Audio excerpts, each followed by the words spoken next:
శాంతి. మురళీ రవళి. ఈరోజు మురళీలోని కొన్ని మధుర మహావాక్యాలు. తేదీ 10/1/2025.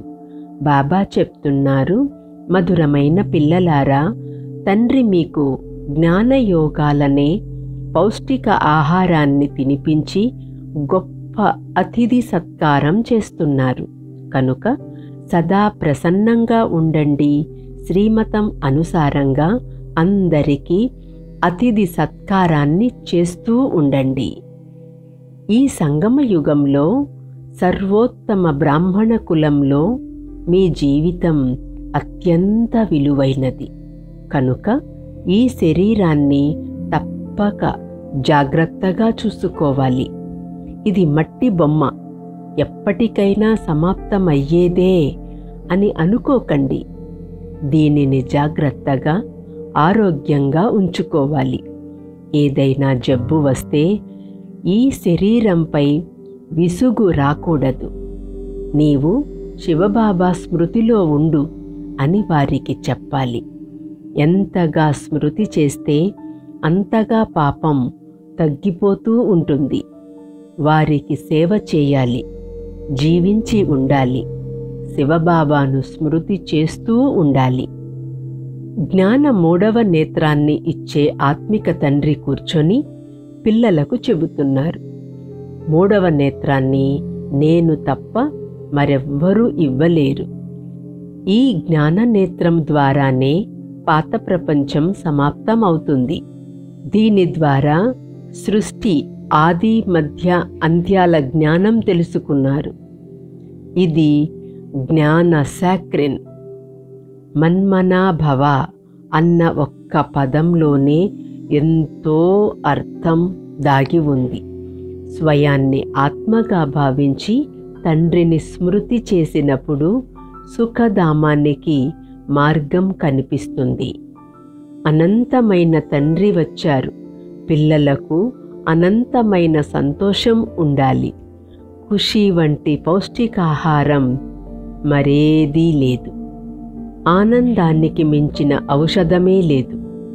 బాబా చెప్తున్నారు, పిల్లలారా, మీరు శ్రీమతం అనుసారంగా అందరికీ ఆత్మిక అతిథి సత్కారం చేస్తారు. ముందుగా తండ్రి పరిచయాన్ని మధురంగా ఇవ్వటమే ఒక సత్కారం. అనంతమైన తండ్రి ద్వారా జీవన్ముక్తి బహుమతిగా లభిస్తుంది. ఈ జ్ఞానయోగాలే నెంబర్ 1 మెడిసిన్. ముక్తి జీవన్ముక్తులనే కానుక ఒక్క తండ్రి మాత్రమే కల్పకల్పము సంగమయుగంలో ఇస్తారు. కనుక మీకు అపారమైన ఖుషి, సంతోషం ఉండాలి. మన తండ్రి టీచరు, సత్యమైన సద్గురువు. వారు మనలను తన వెంట తీసుకువెళ్తారు. విశ్వరాజ్య అధికారం ఇస్తారు. ఇది చిన్న విషయం కాదు. కనుక పిల్లలు సదా హర్షితంగా ఉండాలి. Godly student life is the best. మానవులకు సత్యయుగ జ్ఞానమే లేదు. ఈ పాత కలియుగంలో సంతోషమే లేదు. గృహస్థ వ్యవహారంలో ఉంటూ కమల పుష్ప సమానంగా ఉండమని తండ్రి సహజమైన మార్గం చెబుతున్నారు. మీ వృత్తి వ్యాపారాలు చేస్తూ కూడా తండ్రిని స్మృతి చేయండి. పరమాత్మ ప్రియుడిని, ఆత్మ ప్రేయసి నిరంతరము ధ్యానిస్తూ ఉండాలి. బాబా చెప్తున్నారు, దుఃఖం ఎక్కువైనప్పుడు పరమాత్మను స్మరిస్తారు. సుఖంలో ఎవ్వరూ భగవంతుడిని తలవరు. ఈ సమయంలో సర్వశక్తివంతుడైన తండ్రి వలె రోజు రోజుకు మాయ కూడా సర్వశక్తివంతంగా, తమోప్రధానంగా అవుతోంది. కనుక పిల్లలారా, ఆత్మాభిమానులు కండి. స్వయాన్ని ఆత్మగా భావించి తండ్రిని స్మృతి చేయండి. దివ్య గుణాలు ధారణ చేసినప్పుడే శ్రీ లక్ష్మీ నారాయణులుగా అవుతారు. నిరంతరము శాంతిధామము, సుఖధామాలను గుర్తు చేసుకోండి. ఇది సంగమ యుగము. నావికుడు మిమ్ములను ఈ తీరం నుండి అవతలి తీరానికి తీసుకెళ్తున్నారు. ఒక్క నావను కాదు, మొత్తం ప్రపంచం ఒక నావ వలె ఉంది. దీనిని అవతలి తీరానికి తీసుకెళ్తారు.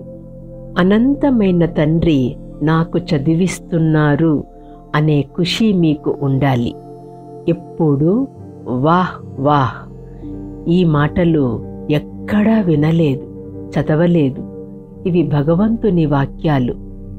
దీనిని పూర్తిగా ధారణ చేయాలి, చదువుకోవాలి, నెంబర్ 1గా కావాలనే లక్ష్యం ఉండాలి.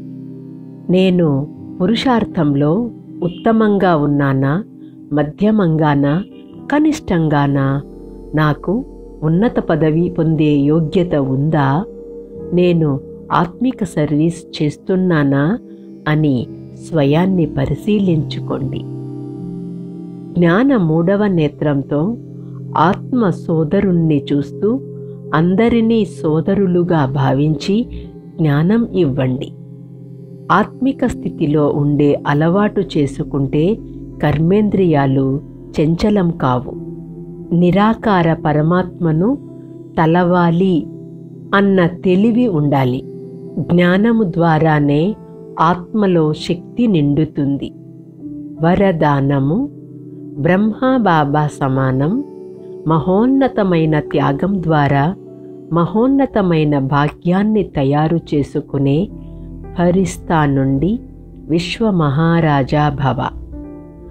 బ్రహ్మబాబా యొక్క ప్రతి కర్మరూపీ అడుగు వెనుక అడుగులు వేసేవారిగా ఎవరు ఉంటారో, ఎవరి మనసు, బుద్ధి, సంస్కారము సదా తండ్రి ముందు సమర్పితమై ఉంటుందో వారికే ఫరిస్తాతో విశ్వమహారాజా అనే వరదానం లభిస్తుంది.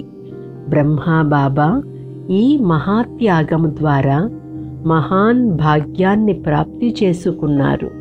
అనగా నెంబర్ 1 సంపూర్ణ ఫరిస్తా మరియు నెంబర్ 1 విశ్వ మహారాజుగా అయ్యారు.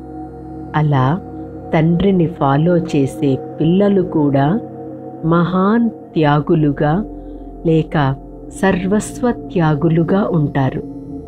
సంస్కార రూపంలోని వికారాల వంశాన్ని కూడా త్యాగం చేయాలి. స్లోగన్: ఇప్పుడు అన్ని ఆధారాలు తెగిపోతాయి కనుక ఒక్క తండ్రినే మీ ఆధారంగా చేసుకోండి. ఓం శాంతి. ఆత్మిక తండ్రికి ఆత్మిక పిల్లల యొక్క ఈశ్వరీయ మధుర స్మృతులు, శుభోదయం మరియు నమస్తే. ఓం శాంతి.